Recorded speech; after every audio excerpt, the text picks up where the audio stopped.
وہ صرف 9 برس کی ایک معصوم سی بچی تھی، اور اتنی معصوم کہ اس کی آنکھوں میں دنیا کے رنگ ابھی تک صرف گلابی اور نیلے تھے۔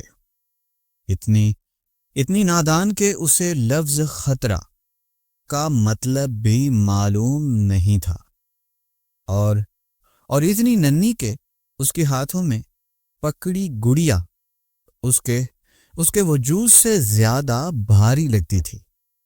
ابیہا ایک ایسی دنیا میں رہتی تھی جہاں خواب سچ ہوتے تھے، جہاں ہر تتلی اس کی دوست تھی، جہاں شام کا مطلب کھیل اور رات کا مطلب کہانیاں ہوا کرتی تھیں۔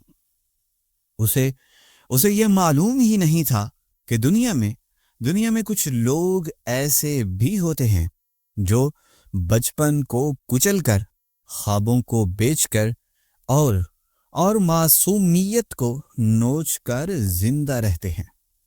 ابیہا کے لیے زندگی کا سب سے محفوظ گوشہ بابا حارث کی گود تھی۔ وہی بابا حارث جو ہر رات اس کے سر پر ہاتھ رکھ کر کہتے تھے، ننھی پری، دنیا بری ہو سکتی ہے مگر تم مضبوط رہنا۔ لیکن ابیہا نہیں جانتی تھی کہ کچھ الفاظ الوداعی پیغام بھی ہو سکتے ہیں۔ بابا حارث کی موت اچانک ہوئی، اور اتنی اچانک کہ گھر میں کسی کو سنبھلنے کا موقع ہی نہ ملا۔ نہ کوئی چیخ سنائی دی، نہ کوئی آسمانی بجلی گری، مگر اس ایک سانس کے رکنے سے ابیہا کی پوری کائنات اندھیرے میں ڈوب گئی۔ اس دن کے بعد گھر کی دیواریں بدل گئیں، ہوا بدل گئی، فضا بدل گئی، لوگوں کی نظریں تک بدل گئیں۔ جہاں پہلے پیار تھا وہاں اب حساب تھا، جہاں پہلے دعائیں تھیں وہاں اب سودے تھے۔ ابیہا نے محسوس کیا کہ اس کی موجودگی اب کسی بوجھ کی طرح گنی جا رہی ہے۔ وہ کمرے میں داخل ہوتی تو باتیں رک جاتی، وہ بولتی تو آنکھیں چرا لی جاتی، اور راتوں کو جب وہ نیند میں گڑیا کو گلے لگائے لیٹی ہوتی، تب بالغوں کی سرگوشیاں اس کے ننھے کانوں میں زہر گھول دیتی۔ 70 سال کا ہے مگر مالدار ہے، مسلمان نہیں ہے مگر پیسے کا مذہب سب سے بڑا ہوتا ہے۔ بابا حارث مر گیا، اب بچی کا کوئی نہیں۔ یہ جملے ابیہا کے ذہن میں کانٹوں کی طرح چبھتے، مگر وہ ان کا مطلب نہیں سمجھ پاتی۔ مگر وہ ایک بات ضرور سمجھ گئی تھی کہ بابا حارث کے بغیر وہ غیر محفوظ ہے۔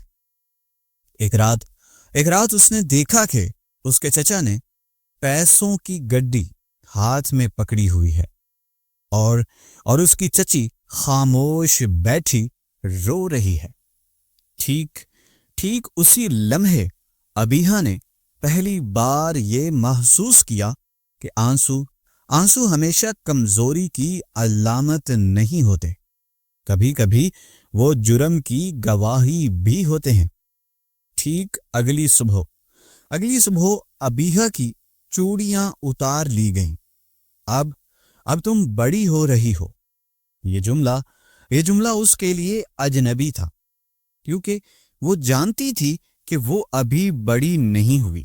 وہ ابھی کھیلنا چاہتی ہے، وہ ابھی اسکول جانا چاہتی ہے، وہ ابھی تتلیاں پکڑنا چاہتی ہے، مگر دنیا نے اس کے لیے کچھ اور ہی منصوبہ بنا رکھا تھا۔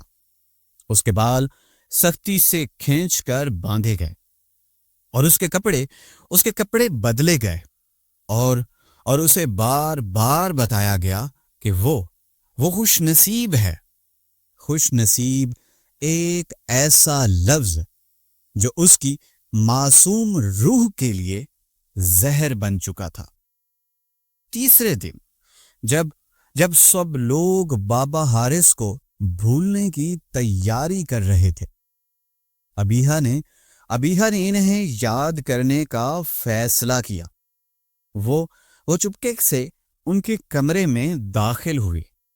وہاں ایک خاموشی تھی، مگر وہ خاموشی اسے محفوظ لگ رہی تھی۔ اس نے بابا حارث کی ٹوپی اٹھا کر اپنے سینے سے لگا لی۔ بابا آپ نے وعدہ کیا تھا۔ اس کی آواز کانپ رہی تھی۔ اسی لمحے اس کی نظر ایک پرانے لوہے کے بکسے پر پڑی۔ بکسا بند تھا، مگر جیسے کسی نے جان بوجھ کر چابی قریب ہی چھپا دی ہو۔ کانپتے ہوئے ہاتھوں سے اس نے بکسا کھولا۔ اندر کاغذات تھے۔ ایک تصویر تھی جس میں ایک عورت کا چہرہ پھٹا ہوا تھا، اور ایک نوٹ بک تھی۔ اس نوٹ بک پر ایک جملہ نمایاں تھا، جیسے بابا حارث نے جان بوجھ کر اسے نمایاں رکھا ہو۔ اگر ابیہا کو کچھ ہو، انسپیکٹر سعد کو فون کرنا۔ یہ وہ لمحہ تھا جب ابیہا کے اندر پہلی بار خوف کے ساتھ امید نے بھی جنم لیا۔ مگر امید ہمیشہ خطرے کے دروازے پر دستک دیتی ہے۔ اسی لمحے دروازہ کھلا اور اس کی چچی اندر داخل ہوئی۔ چچی کے قدموں کی آہٹ ابیہا کے کانوں میں ایسے اتری جیسے کسی نے کمرے کی خاموشی پر تیز دار چھری رکھ دی ہو۔ دروازہ کھلا تو روشنی کی لکیر فرش پر پھیلی اور ابیہا کے ہاتھ کانپ گئے۔ وہ فوراً بکسا بند کرنے لگی، مگر گھبراہٹ میں چابی لڑکھڑا گئی۔ چچی کی نظریں سیدھا اسی بکسے پر جا ٹھہری۔ اس کی آنکھوں میں حیرت نہیں تھی، خوف تھا۔ ایسا خوف جیسے وہ جانتی ہو کہ اس بکسے میں کچھ ایسا ہے جو ان کے سارے منصوبے کو راکھ بنا سکتا ہے۔ وہ تیزی سے آگے بڑھی، ابیہا کے ہاتھ سے نوٹ بک چھین لی، اور چہرہ پیلا پڑ گیا۔ یہ کہاں سے ملا؟ چچی کی آواز میں کپ کپاہٹ تھی، مگر لہجہ سخت۔ ابیہا نے ڈرتے ڈرتے کہا، بابا کی چیزیں میں بس دیکھ رہی تھی۔ چچی کے ہاتھ کانپے۔ وہ ایک لمحے کو یوں رک گئی جیسے اس کے اندر کوئی جنگ چل رہی ہو، ایک طرف لالچ اور دوسری طرف ضمیر۔ مگر اس نے پھر اچانک نوٹ بک بند کی، بکسے پر جپٹی اور جلدی سے اس میں سب کچھ واپس دھکیلنے لگی۔ ابیہا کو یوں لگا جیسے چچی کسی لاش کو دوبارہ قبر میں چھپا رہی ہو۔ پھر چچی نے چابی اٹھائی، اپنی ہتھیلی میں بند کی اور ابیہا کے قریب آ گئی۔ سن، اس نے ابیہا کا بازو جکڑ کر سرگوشی کی، یہ کمرہ تمہارا نہیں ہے۔ یہاں دوبارہ آئیں تو تمہیں اچھا نہیں لگے گا، سمجھی؟ ابیہا کی آنکھوں میں آنسو بھرا ہے۔ بابا نے کہا تھا۔ چچی کی آنکھوں میں چمک آئی، مگر وہ چمک محبت کی نہیں تھی، ڈر اور نفرت کی چمک تھی۔ آج کے بعد بابا کا نام نہیں لینا۔ اور پھر وہ تھپڑ مارنے والی تھی، مگر ہاتھ ہوا میں ہی رک گیا۔ اس کے چہرے پر ایک لمحے کے لیے ایسی بے بسی آئی کہ ابیہا نے محسوس کیا جیسے یہ عورت صرف ظالم نہیں کمزور بھی ہے، مگر کمزور لوگ بھی کبھی کبھی سب سے بڑے ظلم کے شریک ہوتے ہیں۔ چچی نے زبردستی ابیہا کو کمرے سے باہر نکالا اور صحن کی طرف دھکیل دیا، جہاں عورتیں پہلے ہی شادی کی تیاری کے نام پر ہنسی اور گیتوں کی آڑ میں جرم کو رنگین بنانے میں مصروف تھی۔ مہندی کے پیالے، چوڑیوں کی جھنکار، کپڑوں کی تھان، کہے یہ سب ایک ایسی فلم رکھ رہے تھے جس میں مرکزی کردار ابیہا ہی کا تھا، مگر اس کی مرضی کے بغیر۔ ابیہا کے ہاتھوں پر مہندی لگائی جانے لگی، وہ خاموش بیٹھی رہی، مگر اندر سے اس کی سانسیں بے ترتیب تھی۔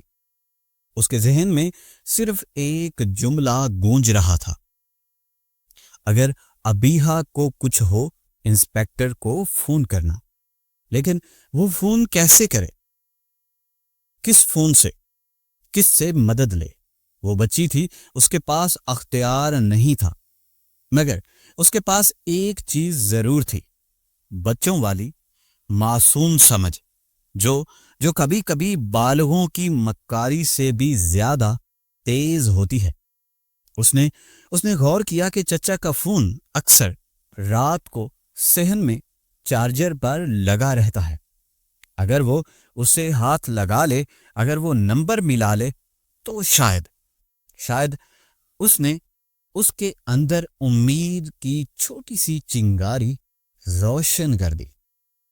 شام ہونے لگی تو گھر میں ایک عجیب سا دباؤ بڑھتا گیا، جیسے وقت سانس روک کر کسی دھماکے کا انتظار کر رہا ہو۔ اسی دوران ایک اجنبی عورت آئی، مہنگی خوشبو، بھاری زیور اور ضرورت سے زیادہ میٹھا لہجہ۔ اس نے ابیہا کے چہرے کو اپنے ہاتھوں میں تھام کر یوں دیکھا کہ جیسے کسی دکاندار نے سامان کو روشنی میں رکھ کر جانچنا ہو۔ کتنی پیاری بچی ہے، وہ بولی، نظر نہ لگے، اللہ خیر کرے۔ چچی نے جلدی سے کہا، بس دعا کریں سب خیریت سے ہو جائے۔ وہ عورت دھیمی آواز میں ہنسی، خیر تو تب ہوگی جب بچی اس گھر سے نکل جائے گی، یہاں تو قسمت جلتی ہے۔ ابیہا کے ہاتھ ٹھنڈے پڑ گئے۔ اس نے پہلی بار محسوس کیا کہ کچھ لوگ سچ بولتے ہیں، مگر ایسے کہ سچ بھی زخم بن جائے۔ اس نے اپنی نظریں نیچی کر لیں۔ ٹھیک اسی لمحے اسے باورچی خانے کے قریب سے چچا کی آواز سنائی دی۔ چچا کسی سے فون پر بات کر رہا تھا۔ ابیہا آہستہ دیوار کے ساتھ لگ کر اس طرف بڑھی۔ وہ جانتی تھی کہ جاسوسی غلط ہے، مگر وہ یہ بھی جان گئی تھی کہ اس گھر میں صحیح اور غلط کے اصول بڑے لوگوں کی سہولت کے مطابق بدلتے رہتے ہیں۔ چچا کی آواز آ رہی تھی، ہاں، آج رات ہی، کل نہیں، آج پھر ایک وقفہ۔ نہیں، کوئی مسئلہ نہیں، بچی تیار ہے، عورتیں موجود ہیں، کاغذ بھی تیار کروا لیں گے، بس آپ وقت پر پہنچ جائیں۔ پھر اس نے دھیمی آواز میں ایسا جملہ کہا جس نے ابیہا کی روح تک کو منجمد کر دیا ہو، اور ہاں، اسے کسی بات کرنے کا موقع نہیں ملے گا۔ اس کا بابا مر چکا ہے، اور اب اس کا کوئی نہیں۔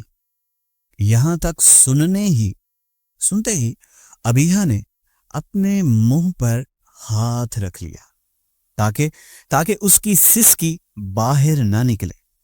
آج رات اس کا دماغ چیخ رہا تھا، اسے لگا کہ شادی کل ہوگی. اسے لگا تھا کہ اس کے پاس ایک دن ہے، مگر نہیں. وقت اس سے بھی چھین لیا گیا تھا. ابیحا واپس پلٹی تو اس کی ٹانگیں کانپ رہی تھی. اس نے اپنے کمرے میں جا کر اپنی گڑیا کو دیکھا. وہ گڑیا جو اس کے بچپن کی آخری نشانی تھی. اس نے اسے سینے سے لگایا اور سرگوشی کی. میں واپس آؤں گی، میں کوشش کروں گی. پھر اس نے دل میں فیصلہ کیا آج رات وہ فون کرے گی ہر حال میں. رات گہری ہوئی. گھر میں مہمانوں کا شور کم ہونے لگا. کچھ عورتیں تھک کر چپ ہو گئیں. چچا اور چچی کہیں اندر کے کمرے میں مصروف تھے. ابیحا نے موقع دیکھا. وہ آہستہ سے بستر سے اتری. اس کے پاؤں ننگے تھے. فرش ٹھنڈا تھا، مگر خوف اس سے بھی زیادہ ٹھنڈا تھا. وہ دبے قدموں صحن میں نکلی. دور ایک کونے میں فون چارجر پر لگا ہوا تھا. اس سکرین کی ہلکی سی روشنی اندھیرے میں بھی نظر آ رہی تھی، جیسے امید کا ننھا سا چراغ. ابیحا نے فون ہاتھ میں لیا. اس کی انگلیاں کانپ رہی تھیں. اس نے سکرین کو چھوا، مگر لاک تھا. اس نے اندازے سے کچھ نمبر دبائے. غلط، پھر غلط. اس کی آنکھوں میں آنسو اتر آئے. اس نے دوبارہ کوشش کی، مگر ہر غلط اس کے دل پر کسی ہتھوڑے کی طرح لگ رہا تھا. وہ تقریباً رو پڑی تھی کہ اچانک پیچھے سے ایک بھاری سی سرسراہٹ ہوئی، جیسے کسی کے کپڑے رگڑے ہوں. ابیحا کا دل رک گیا. اس نے پلٹ کر دیکھا تو ایک سایہ کھڑا تھا.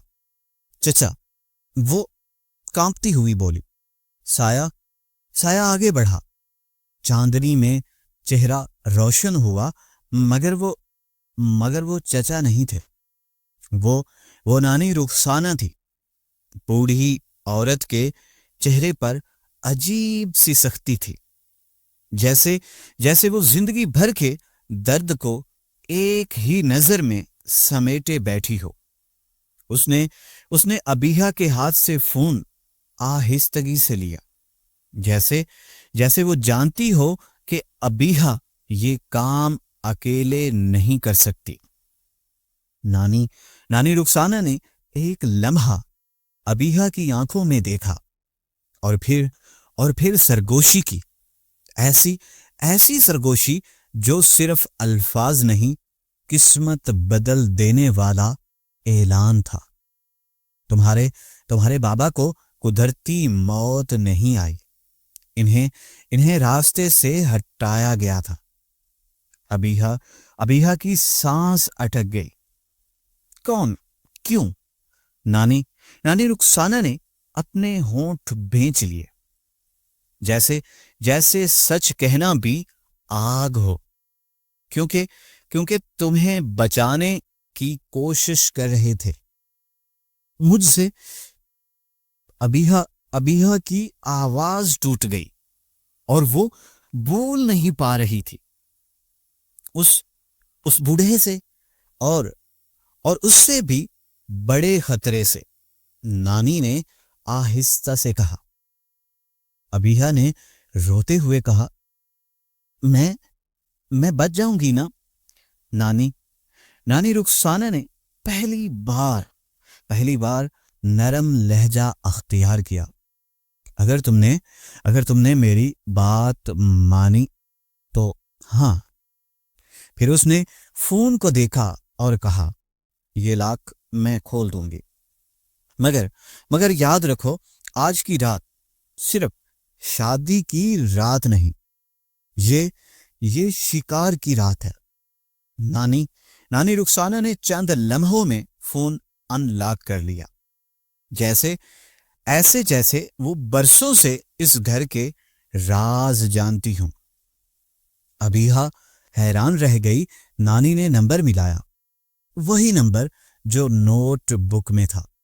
کال لگتے ہی فون کی دوسری طرف سے ایک مرد کی آواز آئی، بھاری، محتاط مگر مضبوط. ہیلو. نانی رخسانہ کی آواز اب کانپ نہیں رہی تھی، بلکہ وہ فولاد بن چکی تھی. انسپیکٹر سعد، وہ آ رہا ہے. آج رات بچی کو بیچا جا رہا ہے. فون پر لمحہ بھر خاموشی چھا گئی. پھر وہی آواز تیز اور چوکنی ہو گئی. کون؟ کہاں؟ ابھی؟ نانی نے مختصر مگر واضح جواب دیا. اسی گھر میں، ابھی. اور یاد ہے نا بابا حارث؟ وہی کیس ہے، وہی لوگ ہیں. ابیہا نے وہی لوگ سنا تو اس کے بدن میں سنسناہٹ سی دوڑ گئی. اس کے بعد انسپیکٹر سعد کی آواز آئی، میں ابھی آ رہا ہوں. بچی کو کہیں چھپاؤ. اور سنو، اگر تم جھوٹ بول رہی ہو تو. نانی رخسانہ نے بات کاٹ دی. میں نے زندگی میں بہت سی غلطیاں کی ہیں انسپیکٹر، مگر آج نہیں. آج میں سچ کے ساتھ ہوں اور سچ کے ساتھ ہی رہوں گی. فون بند ہوا تو نانی رخسانہ نے ابیہا کا ہاتھ مضبوطی سے پکڑا.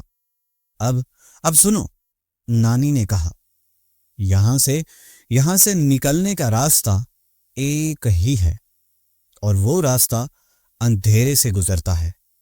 تم ڈرو گی مگر رکنا نہیں.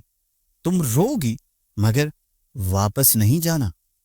ابیہا کی آنکھیں پھیل گئیں. لیکن میرے چچا؟ نانی رخسانہ کی آواز سخت ہو گئی. تمہارا چچا نہیں، وہ تمہیں بیچ چکا ہے.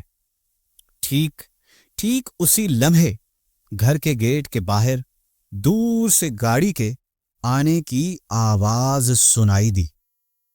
ٹائروں کی سرسراہٹ، ہیڈ لائٹس کی جھلک، اور پھر وہ جملہ جو نانی نے آہستہ مگر خطرناک لہجے میں کہا تھا، یہ آ گیا. اور یاد رکھو، انہوں نے تاریخ بدل دی ہے. کل نہیں، آج رات ہی. ابیہا کے دل نے چیخ ماری.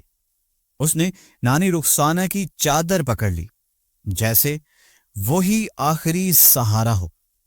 نانی رخسانہ نے اسے صحن کے پیچھے والی دیوار کے ساتھ لگایا اور کہا، جب میں کہوں بھاگنا اور پیچھے مت دیکھنا، کیونکہ آج رات اگر تم نے پیچھے مڑ کر دیکھا تو تم واپس کبھی نہیں آ سکو گی. اور اسی کے ساتھ دروازے کے اندر سے چچا کی آواز گونجی. وہ کہاں ہے؟ ابیہا کا آواز سنتے ہی خون جیسے خشک ہو گیا ہو. نانی رخسانہ نے اس کے کان کے پاس سرگوشی کی. ابھی نہیں، صحیح لمحہ آنے دو. کمرے کے اندر قدموں کی بھاگ دوڑ شروع ہو چکی تھی اور باہر گیٹ کھلنے کی آواز آئی. بوڑھا اندر داخل ہو چکا تھا. بوڑھے کی گاڑی گیٹ میں داخل ہوتے ہی گھر کی فضا یک دم بدل گئی، جیسے کسی نے ہوا سے آکسیجن کھینچ لی ہو. ابیہا کا دل اس کے سینے میں ایسے دھڑک رہا تھا جیسے باہر نکل آئے گا. اس نے نانی رخسانہ کی چادر کو مضبوطی سے پکڑ رکھا تھا، اس قدر مضبوطی سے کہ اس کی ننھی انگلیاں سفید پڑنے لگی.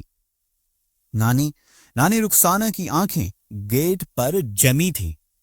ان کی آنکھوں میں خوف نہیں تھا، صرف انتظار تھا. صحیح لمحے کا انتظار۔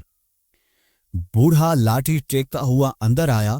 اس کے ساتھ دو مضبوط آدمی تھے، چوڑے کندھے، خالی نظریں، ایسی لوگ جن کے چہرے دیکھ کر ہی اندازہ ہو جاتا ہے کہ ان کے لیے انسان اور چیز میں کوئی فرق نہیں۔ اس کے چہرے پر ایک عجیب سا اطمینان تھا، جیسے وہ کسی ایسی چیز کو لینے آیا ہے جس کی قیمت پہلے ادا کی جا چکی ہو۔ چچا تیزی سے آگے بڑھا۔ اس کے چہرے پر جھوٹی مسکراہٹ تھی، پسینے میں شرابور، خوش آمدید سر، سب تیار ہے۔ بوڑھے نے سرسری نظر صحن میں دوڑائی۔ بچی کہاں ہے؟ اس کی آواز میں بے صبری تھی، اور وہ بے صبری ابیہا کے کانوں میں خنجر کی طرح لگی۔ نانی رخسانہ نے ابیہا کو دیوار کے ساتھ لگا کر سرگوشی کی۔ ابھی نہیں، صبر کرو۔ چچی اندر سے نکلی، اور اس کے چہرے پر بناوٹی شرم، آنکھوں میں گھبراہٹ، اور ہاتھوں میں ایک دو پٹا تھا۔ بس آ رہی ہے۔ بوڑھے نے ہنکارا بھرا۔ وقت ضائع مت کرو، مجھے کاغذات بھی چاہیے، اور بچی بھی۔ ابیہا کا جسم کانپ رہا تھا۔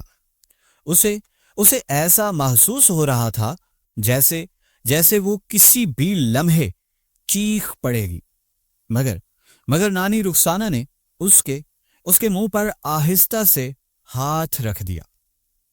یاد رکھو، آواز نہیں۔ اچانک بوڑھے کی نظر صحن کے ایک کونے پر پڑی۔ اس نے آنکھیں سکیڑ کر کہا، اور دیکھا کہ وہاں کون ہے؟ نانی رخسانہ نے فوراً چادر کو درست کیا اور آگے بڑھ کر بولی، میں ہوں، ایک بوڑھی پڑوسن پانی لینے آئی تھی۔ بوڑھے نے اسے اوپر سے نیچے تک دیکھا۔ اس کی آنکھوں میں ایک لمحے کے لیے پہچان کی چمک آئی، مگر فوراً چھپ گئی۔ اس نے آہستہ سے کہا، تمہیں میں جانتا ہوں۔ نانی رخسانہ کے چہرے پر سختی آئی۔ نہیں سر، آپ غلط سمجھ رہے ہیں۔ چچا بیچ میں کود پڑا۔ سر یہ پاگل ہے محلے کی۔ بوڑھا مسکرایا۔ وہ مسکراہٹ ابیہا کے دل میں اتر گئی، ٹھنڈی، خطرناک اور یقین سے بھری ہوئی۔ پاگل اکثر بہت کچھ کر جاتے ہیں۔ اسی لمحے اندر سے ایک عورت نے آواز دی، وہ کمرے میں نہیں ہے۔ بوڑھے کی اچانک سے مسکراہٹ غائب ہو گئی، اور وہ سختی سے بولا، کیا مطلب؟ چچا کا رنگ ہی اڑ گیا۔ ابھی تو یہی تھی۔ بوڑھا زور سے زمین پر لاٹھی مار کر بولا، مجھے بے وقوف مت بناؤ۔ ابیہا نے نانی رخسانہ کے جسم میں تناؤ محسوس کیا۔ یہ وہ لمحہ تھا۔ نانی نے اس کے کان کے پاس سرگوشی کی۔ اب بھاگ جاؤ، بھاگو۔ ابیہا نے ایک لمحہ بھی ضائع نہیں کیا۔ وہ دیوار کے ساتھ ساتھ بھاگنے لگی، ننگے پاؤں، اندھیرے میں، دل کانوں میں دھڑکتا ہوا۔ اس کے پیچھے اچانک شور مچ گیا۔ وہ بھاگ گئی۔ پکڑو اسے۔ قدموں کی آوازیں، چیخیں، گالیاں، سب ایک ساتھ۔ ابیہا کی سانس پھولنے لگی، مگر وہ رک نہیں سکتی تھی۔ اسی نانی کے الفاظ یاد تھے، پیچھے نہیں دیکھنا۔ وہ گلی میں مڑی، پھر دوسری گلی میں۔ اس کے پاؤں میں چبھنے لگے، مگر درد ثانوی تھا، اصل درد خوف تھا۔ اچانک ایک بھاری ہاتھ نے اس کی کلائی پکڑی۔ یہاں سے نہیں جائے گی۔ ابیہا چیخنے ہی والی تھی کہ ایک زوردار آواز گونجی، اسے چھوڑ دو۔ وہ آواز اختیار سے بھری ہوئی تھی۔ ہاتھ فوراً ڈھیلا پڑ گیا۔ ابیہا نے سر اٹھایا۔ سامنے وردی تھی، پولیس کی وردی، اور اس وردی کے پیچھے ایک مضبوط چوکس چہرہ۔ ابیہا، اس کی آواز نرم تھی مگر آنکھیں تیز۔ میں انسپیکٹر سعد ہوں۔ ابیہا کے آنسو بہنے لگے۔ اس نے بے اختیار کہا، بابا حارث نے آپ کو فون کرنے کو کہا تھا۔ انسپیکٹر سعد کی آنکھوں میں کچھ ٹوٹ سا گیا۔ وہ فوراً گھٹنوں کے بل بیٹھ گیا تاکہ اس کی سطح پر آ سکے۔ تم محفوظ ہو اب۔ مگر ابیہا نے اس کے پیچھے دیکھا۔ وہاں اندھیرے میں سائے حرکت کر رہے تھے۔ وہ آ رہے ہیں، وہ کانپتی ہوئی بولی۔ اسی لمحے نانی رخسانہ بھی ہانپتی ہوئی پہنچے۔ انسپیکٹر سعد کھڑا ہوا۔ میں جانتا ہوں، اس نے ریڈیو پر بات کی۔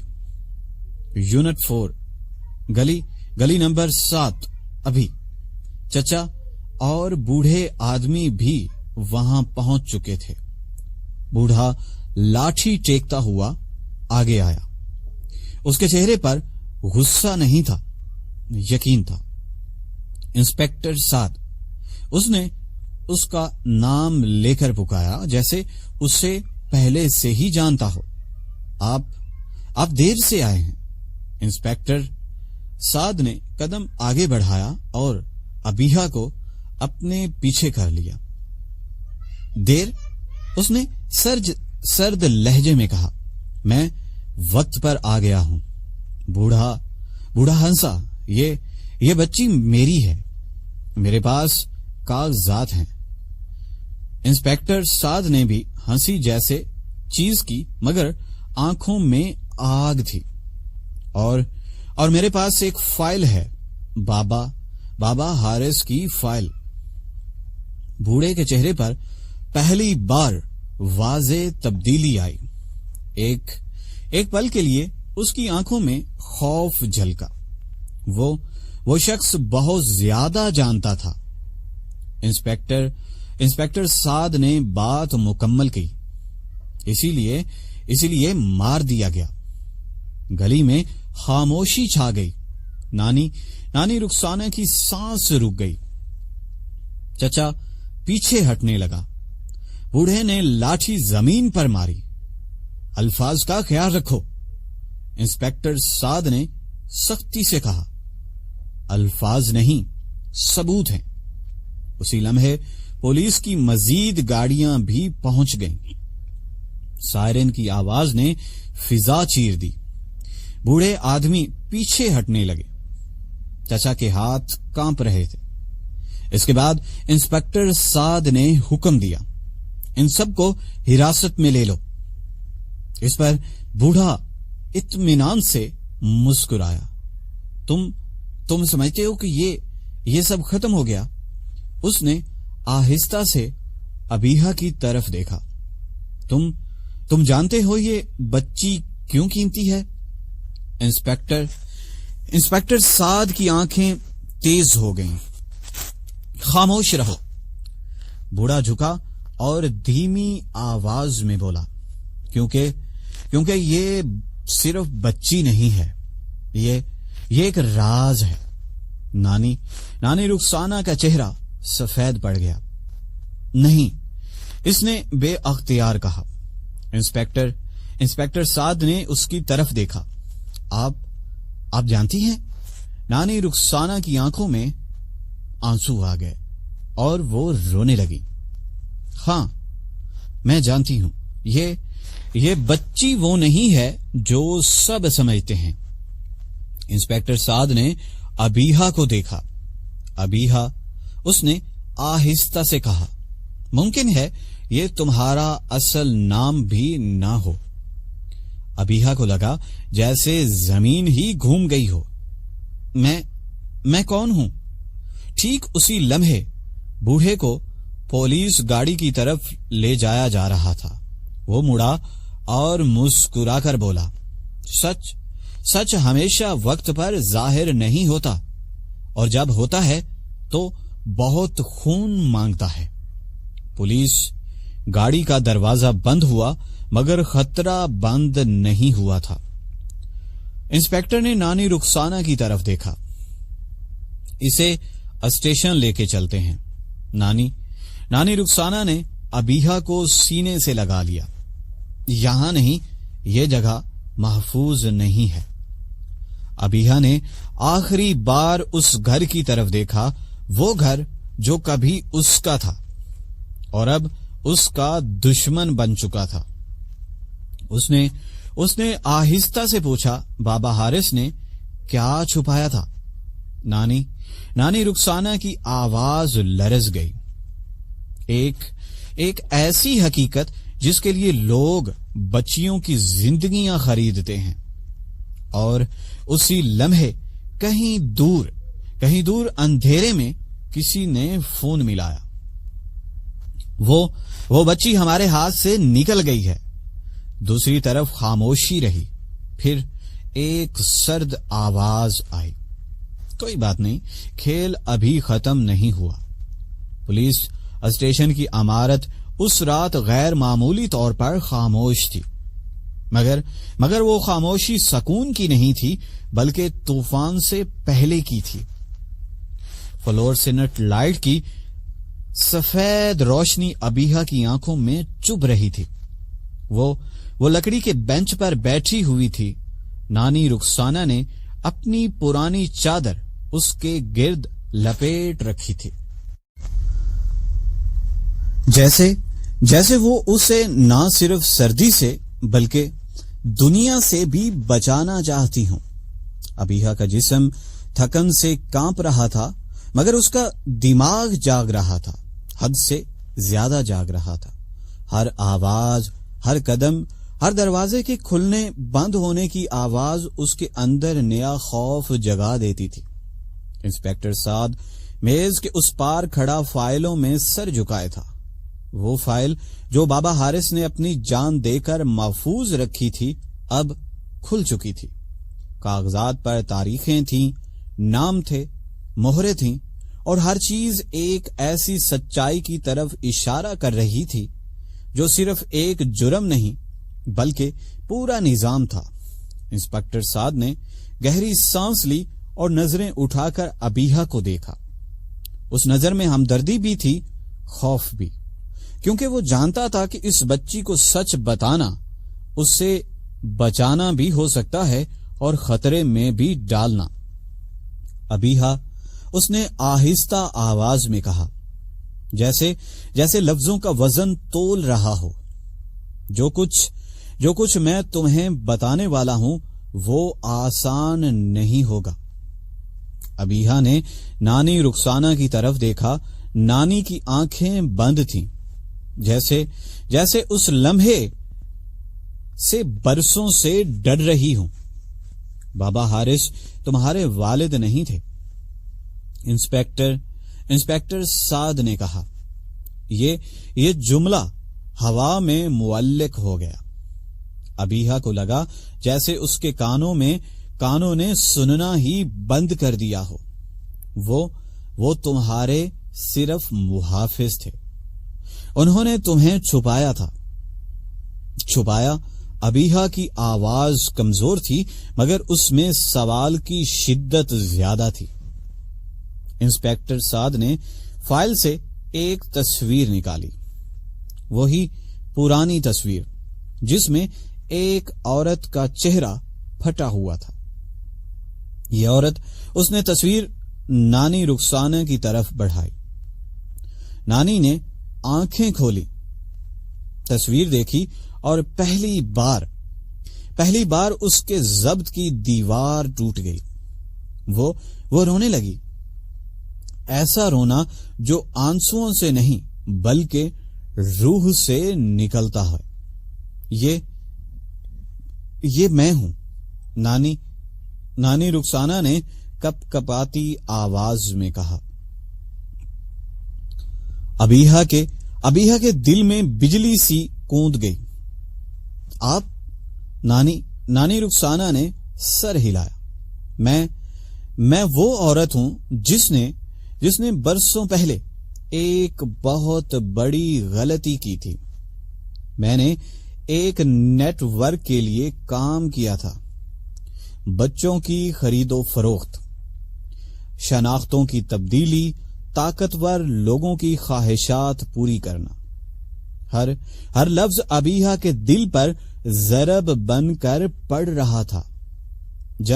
جب مجھے احساس ہوا کہ میں یہ کیا کر رہی ہوں، تب بہت دیر ہو چکی تھی۔ بہت سا خون میرے ہاتھوں پر لگ چکا تھا۔ انسپکٹر سعد نے بات آگے بڑھائی۔ اس نیٹ ورک کا سر براہ وہی بوڑھا ہے، اور جیسے کئی اور لوگ، وہ بچے نہیں خریدتے، وہ مستقبل خریدتے ہیں۔ نانی رخسانہ نے گہری سانس لی۔ پھر ایک دن اس کی آواز بھر آئی۔ ایک بچی پیدا ہوئی۔ وہ بچی کسی عام خاندان کی نہیں تھی۔ اس کے وجود سے بہت کچھ جڑا تھا، جائیدادیں، راز، طاقت، نیٹ ورک اسے اپنے قبضے میں لینا چاہتا تھا، مگر بابا حارث نے مداخلت کی۔ ابیحا کا دل زور زور سے دھڑکنے لگا۔ وہ بچی آہستہ سے بولی، میں ہوں نا۔ کمرے میں خاموشی چھا گئی۔ انسپکٹر نے اثبات میں سر ہلایا۔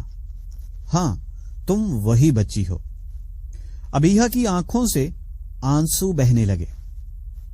تو بابا حارث، انہوں نے تمہیں بچانے کے لیے اپنی شناخت، اپنی زندگی، سب کچھ قربان کر دیا۔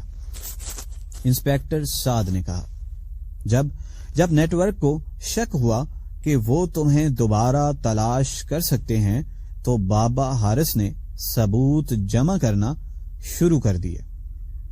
اس کے بعد نانی رخسانہ نے سسکیاں لیتے ہوئے کہا، میں نے ان کی مدد کی اپنے گناہوں کا کفارہ ادا کرنے کے لیے، مگر وہ لوگ ہم سے ایک قدم آگے تھے۔